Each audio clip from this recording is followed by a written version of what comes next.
It go in on the intake side right there, and then it goes a boom, and you got magic. That goes down, then it go out the exhaust side right there. Right there. That go in, it goes out. It goes all the way down, out the exhaust.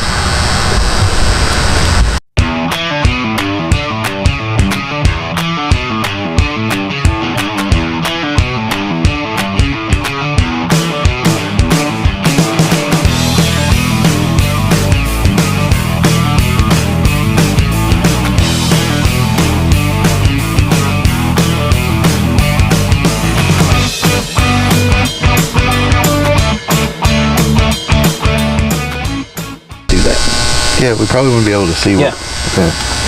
Hey, be careful. Yeah, I gotta be careful. This is plastic. I ain't even going to the gym, but man, that's old. Here, hold on. I don't like that. Now that I can see myself, I'll bring that back up. So. Oh, God, like a parakeet. He just images of himself. He's distracted. So, anyways. Hey guys, what's up? So today we're going to actually do some testing on the Firebird because it's still not running quite right. And we want to actually do some scientific testing instead of trying to throw magic in a bottle in it and see what happens. Plus, the reason why we're doing it instead of just trying to throw magic in a bottle is we did find something. Yes, you can see him. That white on there. So, if you guys are car guys, or, you know, you've done this before, you know that that's generally a sign that you're running really lean. With that amount of white onto it, really lean. So I have some hypotheses on that. We'll talk about that later, but we're also looking at the spark plugs, and the reason we pulled the spark plugs is because we're going to do some compression testing. So a lot of you guys know what compression testing is. We're going to do a little explanation before we do it, that way you can see what we're into. In other words, what we're doing today is we're not letting this car just sit here. We're making it get to the point to where it'll run. Even if it hates it. It's amazing that whiteboard is actually able to hide all those cylinders of fury behind it. Yeah. So I've done a little drawing on the whiteboard here. And what we've got is, where's my tester? It fell over here. We've got a compression tester. And we've got a hose that connects to where the spark plug went in. And we're going to turn the engine over, and this is going to tell us how many pounds of pressure, of compression, we're seeing as the engine's turning over, because we're not going to be throwing any spark to that cylinder. So, with that being said... Also, if you heard the thud, we now have a socket in a very inconvenient place. And we'll get to it. So, what we're trying to do here is there's a couple things. You seen earlier in another video we put the magic concoction in and waited a couple weeks. That was to make sure that these rings in the piston itself and the cylinder wall didn't seize up when we tried to turn it over. There is potentially the fact that these are seized into the piston and they're not compressed, they're not reaching out and touching the wall of the cylinder. So we're going to be looking for a leak test here, see if we have blow by. And what we'll do is we'll run around checking cylinders, and if we find a soft one, something else that needs to be checked in order to say that it definitely is this problem is if we have a valve that's stuck and it leaks around the valve, whether it be intake or exhaust. Because with any of those leaks, and as Kagan wrote here, if you got leaks, you don't have magic. And what that's going to do is, if we have a soft cylinder, when I say that is we know about how much the compression should be. And there's a spec on this in most books and everything, and we'll verify that here in a moment. But when we turn the car over, this should come up, and there's actually a valve stem in the end of the hose that it will hold that pressure and let us know that it's good. If it's below that, then we know that we have a problem. And if all that turns out to be okay, which we hope it does, then that means that our problem is in fueling, which Kagan already suspects, but this will verify that the motor itself is okay and we need to continue on with the fueling issue. Also, little tidbit.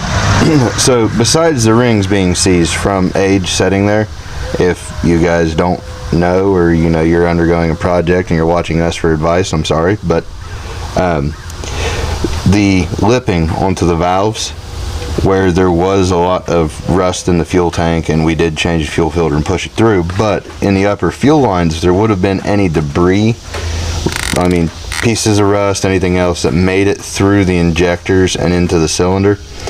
After you have your combustion, your magic, and it starts to either go out, or whenever, if it's manages to somehow stay in there or bounce around in there, if it manages to land either on the spot on the head or onto the valve itself, and whenever it comes closed, if that sticks, which usually if you get something in between them and where it's going like that so fast, it'll stick. That's where you get your blow by and everything. If that happens, usually you have to relap your valves. And potentially one of these valves could be just slightly open because they are sitting in a valve guide. And if this, like one particular valve was left open when it was setting, because as your engine sets, one of your valves are usually open, or a couple of them. This could be seized in here with corrosion, holding that valve stem down. And if that valve is stuck open, we can free it back up, but this will let us know that we're leaking past the valve seat. And that will take the valve covers off and look if we find a soft cylinder first. Or because the bird was in Wellston, there could be a rat in there from the mines underneath, and it might have just ate through the freaking cylinder. So those things are like we'll get rid of the whiteboard. We'll get the spark plugs pulled, other than the ones that Kagan's got pulled there, and we will. If we do find a mine rat, we'll let you guys know. We'll show you guys how to test this. Freaking thing's the size of a damn raccoon. So Kagan, what cylinder are we hooked up to?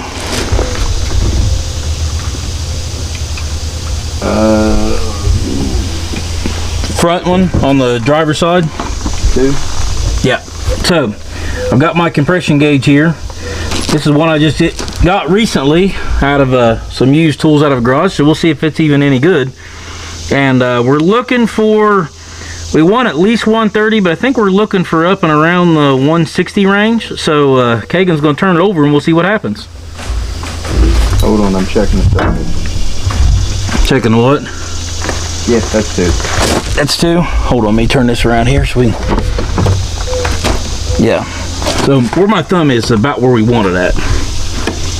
Okay, go ahead. Give it some more.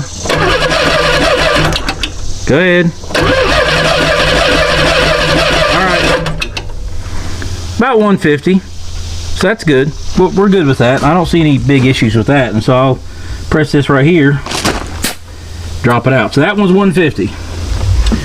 So now we're going to check the next one. I'll spin that hose out.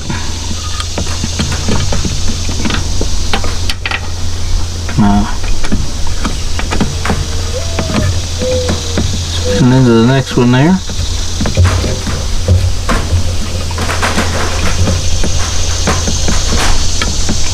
Okay, it's pretty good. Go ahead and do it again for several cranks.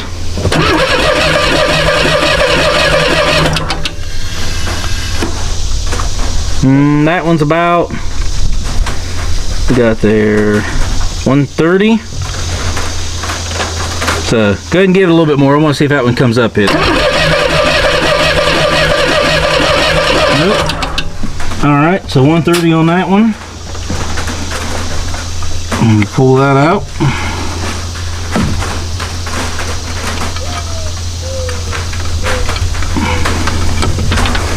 And I will get the last one down through here.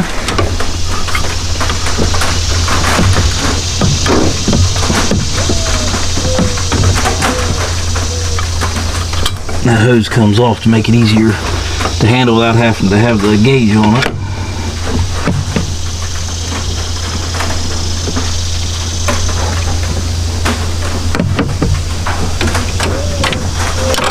Maybe.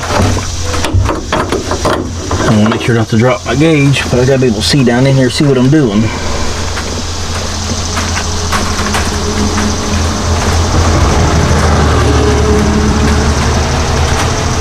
That last cylinder was pretty well the minimum of what we want to see. We don't want to see anything lower than that. That was, I'm going to call that right on the verge of not good. So if that's the worst one we see, it's okay. Not gonna lie, I honestly figured the worst one would probably be the first one. Tell you what, I'm having a hard time. That rear cylinder is in an awkward place on this thing. You keep making fun of it for not having two more. I imagine it's probably not liking you that much.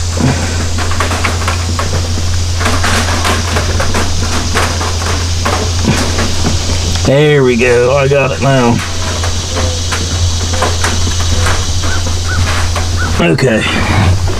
Get my gauge back on there.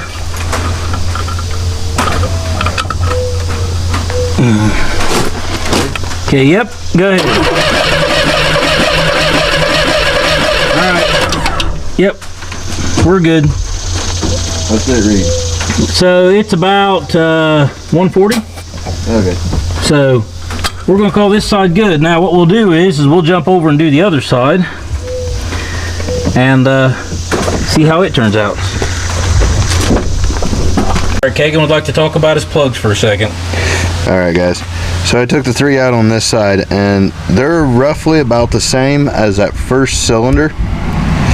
So they're not scorched like the other one, so I would say that they are getting fuel. Either that or they're getting just enough to fire. Either that or they're woolly because they're getting some blow by. We'll know that here in a second. Yeah. So, well, you always got to be the pessimist. Just saying. So right here, I'll set up. We'll get the hose. You got one of the hoses in? No, I didn't put the hose in yet. Oh, give me the hose. I was gonna leave the hose up to you. Okay, Kagan's gonna get in the car, and I'm gonna see which one of these I want to. Gee whiz! Boy, the rear one on this one is fun, isn't it? I mean, Trying to see if I can even see it. Tell you what I need. Take this off. You guys will see this in action here. We have a nice little LED light that we use for a light on the camera rig. There we go. See that right there? By the way, in case anybody's curious, that's a Ulanzi. I'll put the link in the description if you're looking at doing some filming and want a nice little light, but this one you can turn on and put your light all the way up. It's bright. It's going to allow me to see back in here, see what I'm doing. Yeah, using camera equipment to work on old cars. Why not, right? Okay, I see what I'm doing now. It's not that bad. It looked worse before I had light. How's that? Now that I got some light.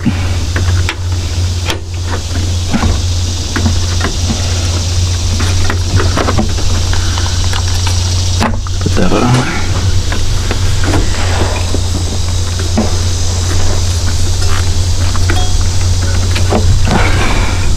Okay. Now, I'll put that on. All right. Kagan, do your magic.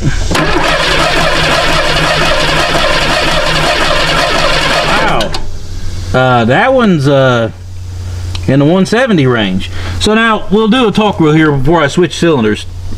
So the fact that these are a little far apart, I'm not really worried about them being, as long as they're around 130, because as it turns over, the rings are going to heat up more being drug up and down the cylinder walls. Especially when it's running, they're going to expand out and it's going to make better compression. We're doing a cold test right now, so as long as it's above 130, I feel okay about it. Yeah. We're looking for an obvious leak, and so far, look, woo! How you like that? All right, so I'll take that off. And then this one's tricky, but it's right there.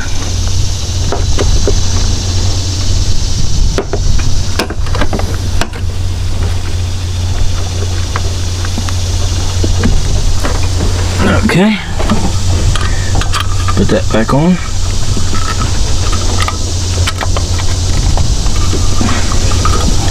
All right, do it again, Kagan.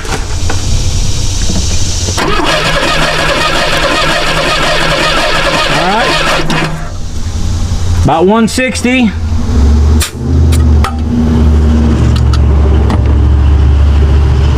And these might be showing a little higher compression because we just, hey, the fan kicked on. Was that you? Or it all of a sudden decided it wanted to start working? It all of a sudden decided it wanted to start working. Awesome. So yeah, I expect these ones maybe show a little bit more compression because we did just turn the engine over several times checking the other side, which is going to warm these ones up, and they might be expanding a little bit, doing their thing. Okay. And this one's a pain mainly because there is an EGR valve here that is in the way.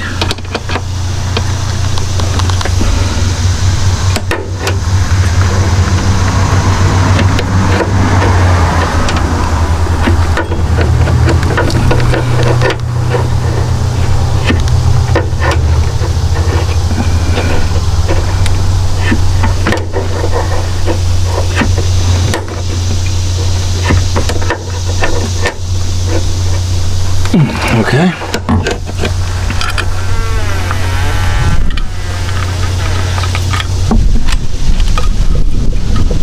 All right, go ahead, Kagan. All right.